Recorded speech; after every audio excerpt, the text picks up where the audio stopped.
Yeah, there is a chance we are currently in the single best timeline for Call of Duty right now. Today, we have got the single biggest set of news regarding Modern Warfare 2 we have gotten so far, and not even just for that game. This is the biggest Call of Duty news we have gotten in years. Absolutely massive. This is something I thought we were never going to see again, something that was just going to be in the older games. This really isn't technically official news, but at the same time, it's not a leak either. It's a little bit complicated, but don't worry, we're going to be breaking everything down, what it means and what impact this could have on the future of Call of Duty. So today, if you went to the Call of Duty page on Steam and scrolled all the way down to the bottom, you would see the franchise store tab. And this has always been there. However, it usually shows artwork for some of the older Call of Duty games. It has now been updated and shows artwork that we got earlier this week for Modern Warfare 2, the one with Ghostface on there.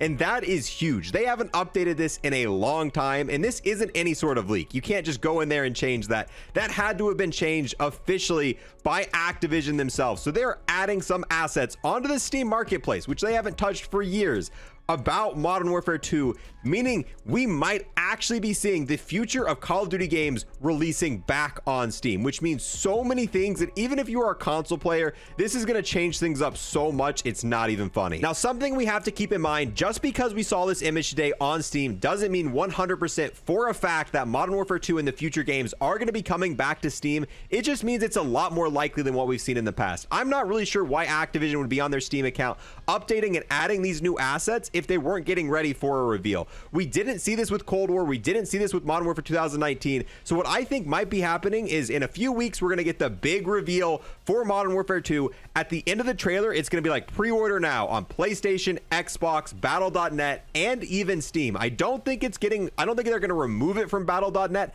I think it's going to be an option for both of these. And the main reason they originally removed Call of Duty from Steam is Steam takes a 30% cut. So they were able to save that by moving to Battle.net. However, Battle.net games have a way smaller player base. So the player base of COD was very limited by that. And then moving back to Steam, I think Warzone 2 is going to have so many more options for players than what we've seen in the past. It might be a lot bigger than the original Warzone just from the fact that it's going to be moving to Steam. However, that's not even the reason this is so important. One of the biggest issues with Call of Duty being moved over to Battle.net, Battle.net has no sort of infrastructure for mod tools, any sort of uploading or downloading custom assets or any of that. So that's one of the reasons we haven't seen mod tools since Black Ops 3. Obviously, mod tools are pretty rare to come into Call of Duty to begin with, and there's other reasons of why we haven't got it, but we haven't got it for one reason. It's not even possible on Battle.net. So moving Call of Duty back onto Steam opens up the option of getting mod support again, getting custom zombies again.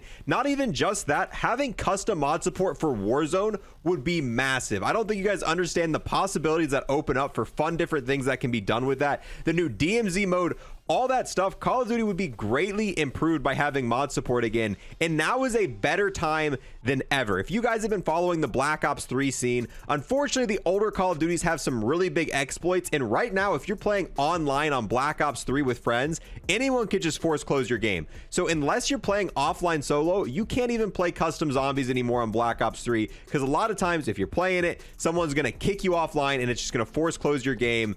And I don't think they're going to fix those issues. Black Ops 3 and the older Call of Duty games with mod support are currently in a really bad state, just being completely destroyed with different types of hackers who don't even have to be in your lobby. They can just close your game at any point in time, making it hard and in some cases impossible to enjoy all of this custom content we've seen in Black Ops 3. And custom zombies is a huge part of zombies. Even from World at War, before the time Black Ops 1 even launched, custom zombies were a huge thing. We saw custom zombies and zombies when there were only 4 official maps, and it's been around ever since then. And the current state of these older games that aren't getting fixed and getting patched, it's just a really bad state. And having custom zombies come out for like newer and future games and just custom support in general would completely change how Call of Duty is viewed. It changed a lot of stuff like that, and I would love to see that. And the first step in the right direction is moving it back over to Steam, and I cannot wait. And I really hope if we get any sort of mod tool support in the future, whether it be custom zombies, custom Warzone lobbies, custom DMZ mode, any of that sort of stuff. Hopefully there's some way console players get to enjoy some of the fun as well.